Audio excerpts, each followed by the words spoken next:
YCP అధినేత YS Jaganmohan Reddy దాదాపు 6.5 ఏళ్ల తర్వాత ఎట్టకేలకు కోర్టులో హాజరయ్యారు. మరి ఈ కోర్టులో హాజరయ్యే క్రమంలో వైసీపీ కార్యకర్తలు చేసినటువంటి అత్యుత్సాహం కానివ్వండి, మరి కోర్టు ప్రాంగణంలో ఆయన దాదాపు అరగంట సేపు ఉండి కోర్టు హాల్లో కేవలం 5 నిమిషాలే ఉండి ఆయన మళ్ళీ తిరిగి లోటస్ పాండ్కి వెళ్ళిపోవడం జరిగింది. అసలు మొత్తానికి ఇది విచారణ, అసలు ఏం జరుగుతుంది తెలుసుకునే ప్రయత్నం చేద్దాం.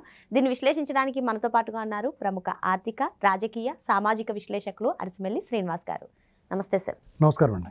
జగన్మోహన్ రెడ్డి గారు ఎట్టకేల 6.5 ఏళ్ల తర్వాత కోర్టు మెట్లు ఎక్కడం జరిగింది. మరి ఆయన వచ్చే క్రమంలో వైసీపీ కార్యకర్తలు చేసినటువంటి హడావుడి కానివ్వండి, ఈవెన్ కోర్టు ప్రాంగణంలో కూడా 2029లో రప్పా రప్పా అంటూ ప్లకార్డులు చూపించడం, జగన్మోహన్ రెడ్డి గారు అయితే కేవలం 5 నుంచి 10 నిమిషాలు ఆ కోర్టు హాల్లో ఉండి వెళ్ళిపోవడం. ఏంటి సార్, దీన్ని అంతటిని కూడా ఏ విధంగా చూడాలంటారు?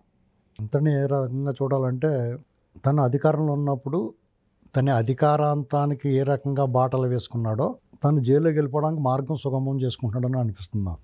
ఎందుకంటే ఏ నాయకుడైనా ప్రజల్లో ఒక రకమైన సానుకూలతను తెచ్చుకోవాలి, సానుభూతిని సంపాదించాలి ఒకవేళ ఎక్కడ కష్టం వచ్చినప్పుడు. ఇతను ఆ సానుకూలతనే ఆ అకౌంట్లో ఉంటుంది కదా, డబ్బు నీ అకౌంట్లో 10,000 ఉందనుకో, 10 రోజులు ఖర్చు పెట్టుకుంటే రోజు 1000 ఖర్చు పెట్టుకోవచ్చు. ఒకే రోజు ఖర్చు పెట్టేస్తే 10,000 అయిపోద్ది కదా.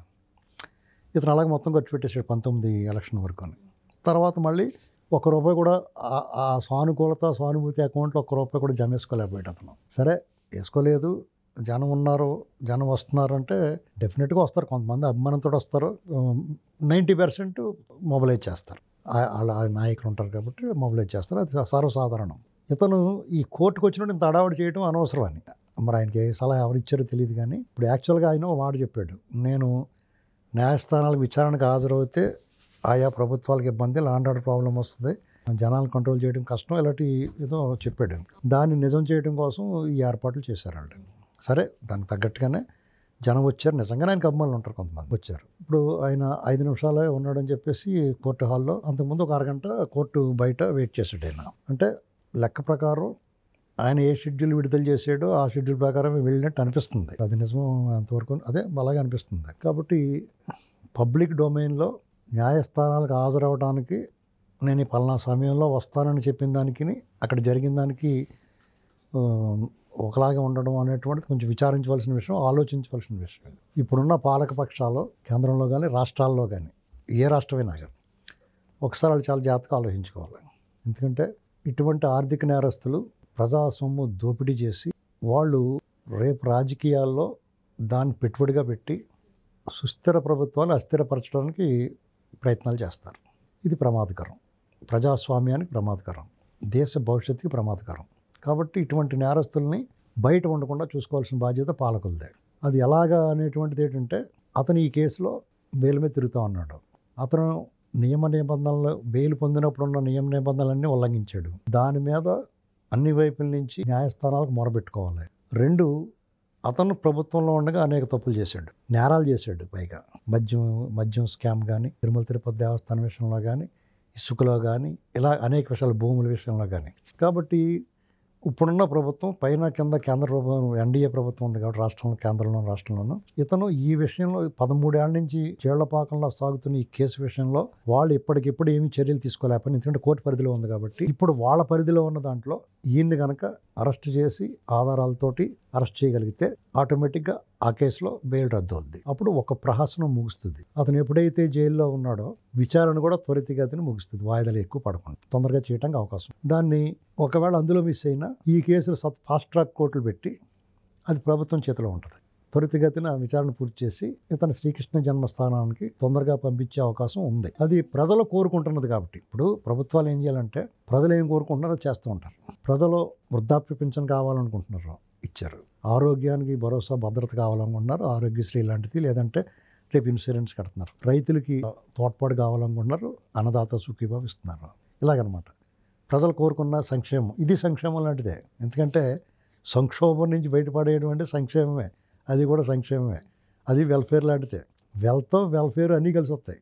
ఇలాంటి వాళ్ళు లోపలికి వెళ్ళిపోతాయి. ఆ భయం పోతే మనిషికి. ఇప్పుడు జగన్మోహన్ రెడ్డి ఇంక రాడు, ఇతను జైల్లో శిక్ష అనిపిస్తున్నాడు అనేటువంటి భావన వచ్చిందనుకోండి, పెట్టుబడిదారులు కానీ, అధికారులు కానీ, ప్రజలు కానీ స్వేచ్ఛగా హాయిగా. ఇప్పుడు అతను అధికారంలో లేకపోయినా భయం పోలేదు ఎవరికైనా, లోపల ఏదో గుబులు ఉంది. ఇప్పుడు దయ్యం విడిచిపెట్టి వెళ్ళి ఇంట్లోకి మనం వెళ్తే ఇంకా ఏదైనా కిటికీ తలుపు గట్టిగా కొట్టుకుంటే కూడా దయ్యం ఉందేమో అనుకుంటాం మనం. అలాంటి పరిస్థితి ఉంటుంది. కాబట్టి ఇతని పట్ల ఆ రకమైన భావన ఉంది అందరికీ. కాబట్టి ఈ ప్రభుత్వం చాలా కఠినమైన చర్య అర్జెంటుగా తీసుకోవాల్సిందే. ఇప్పటికే వాళ్ళు తీసుకుంటున్నారు. వాళ్ళు ఇప్పుడున్న ప్రభుత్వం చాలా ప్రజాస్వామ్యయుతంగా ఉంది, కానీ ఈ వ్యక్తి ప్రజాస్వామ్యాన్ని గౌరవించట్లేదు. ఇక్కడ ఉంది తేడా. కాబట్టి ఇతని పట్ల ఎలా వ్యవహరించాలనేటువంటిది మనం వాళ్ళకి విడిచిపెడదాం, ఏం చేస్తారో చూద్దాం. ఇప్పటి వరకు ఉన్న కేసుల్లో, మద్యం ముడుపుల కేసుల్లో ఆల్రెడీ డిఫాల్ట్ బెయిల్ వచ్చింది, అది రద్దు అయిపోయింది. ఏసీబీ కోర్టుకి వెళ్ళి ట్రై చేసుకుని రేపు ఏమవుద్దో చూద్దాం. అలాగే పరకామణి కేసులో కూడా ముందుకెళ్తారు. ఒక సాక్షిని చంపేశారు, హత్య నిర్ధారణ అయింది, అది కూడా వాళ్ళు చుట్టుకోవచ్చు. కల్తీ నెయ్యి విషయంలో కూడా వీళ్ళకి ప్రమాదం పొంచి ఉంది. ఇంకా మళ్ళీ ఏమొస్తాయో చూద్దాం. ఎందుకంటే జగన్మోహన్ రెడ్డి పట్ల ప్రజలు మళ్ళా మొగ్గు చూపరు అనేటువంటిది ఒక రుజువు వచ్చింది మనకు బీహార్ ఎలక్షన్లో. జంగిల్ రాజ్ పట్ల ప్రజలకి 20 ఏళ్ళు గడిచినా కానీ వాళ్ళలో ఆ భయం పోలా. ఆంధ్రప్రదేశ్లో కూడా అదే పరిస్థితి ఉంటుంది. ఎందుకంటే అంతకు మించిన జంగిల్ రాజ్ ఇతంది, జగన్మోహన్ రెడ్డిది. కాబట్టి ఆ భయాందోళన నుంచి వాళ్ళు బయటపడాలంటే ఇప్పట్లో బయటపడలేరు. 2-3 తరాలు పోవాలి. సార్, మీరు అన్నట్టుగానే ప్రజలు జగన్మోహన్ రెడ్డి గారు ఎప్పుడు అరెస్ట్ అవుతారా అని చెప్పి చూస్తున్నారు. ఈవెన్ ప్రభుత్వం పైన కూడా అసంతృప్తిగా ఉన్నారు. గతంలో కూడా ఆయన చేసినటువంటి వివాదాస్పద పర్యటనలు కానివ్వండి, ఆయన పైన ఉన్న కేసులు కానివ్వండి, ఈ కూటమి ఆయన పైన కాస్త వెసులుబాటు చూపిస్తుంది అనే పరిస్థితికి ప్రజలు ఆలోచనలో ఉన్నారు. కానీ జగన్మోహన్ రెడ్డి గారి పట్ల వ్యవస్థలు కూడా కొంచెం ఉదాసీనత చూపిస్తున్నాయి అని చెప్తున్నారు. దీనిపైన మీ అభిప్రాయం? ఖచ్చితంగానండి.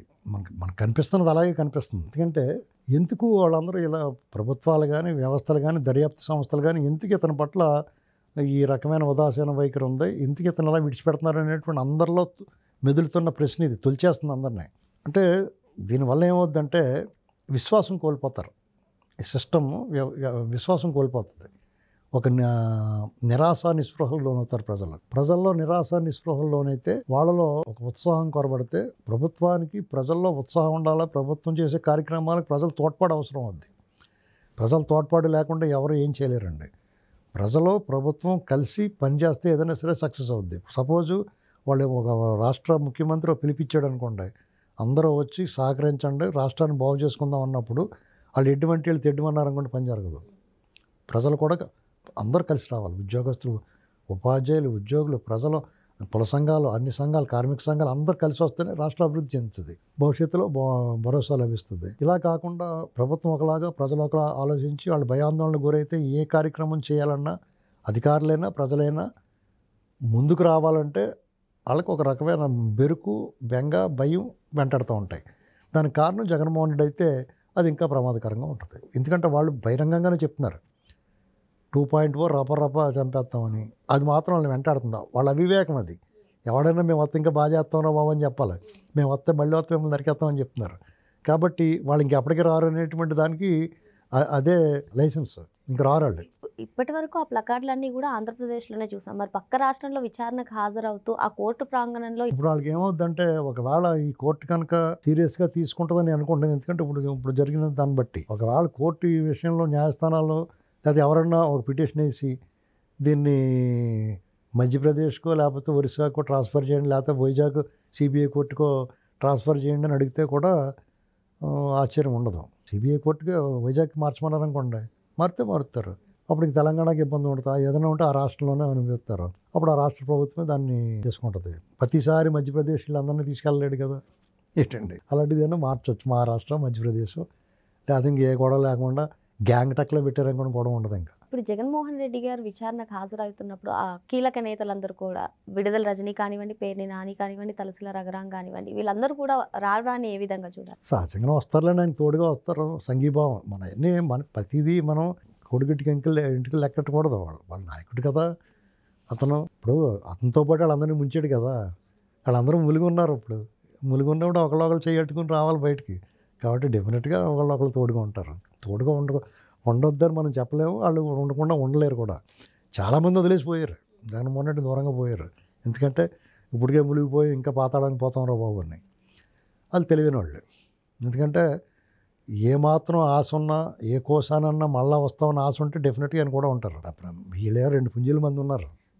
ఏంటండి, అతని రాష్ట్ర వ్యాప్తంగా అతని కేడరు, మంత్రులు చేసిన వాళ్ళు, ముఖ్య పాత్రలు వహించిన వాళ్ళు ఎవరెవరు అడ్రస్ లేరు, ఎవరు కనపడతలా. అతనికి ఆయన తెలుసు మళ్ళీ రామని, అందుకని బెదిరింపులు అయ్యింది. మళ్ళీ ఏమాత్రం అవకాశం ఉన్నా జాతకం ఉంటాడు కదా. అప్పుడు ఎలక్షన్లో నిలబడి ఏం చేస్తాడు, గెలిచే అవకాశం ఉంటే ఇంకా ఒళ్ళు దగ్గర పని చేస్తాడు. పోతే రాదు, వస్తా అనుకున్నవాడు ఇష్టం మాట్లాడతాడు. అది పరిస్థితి.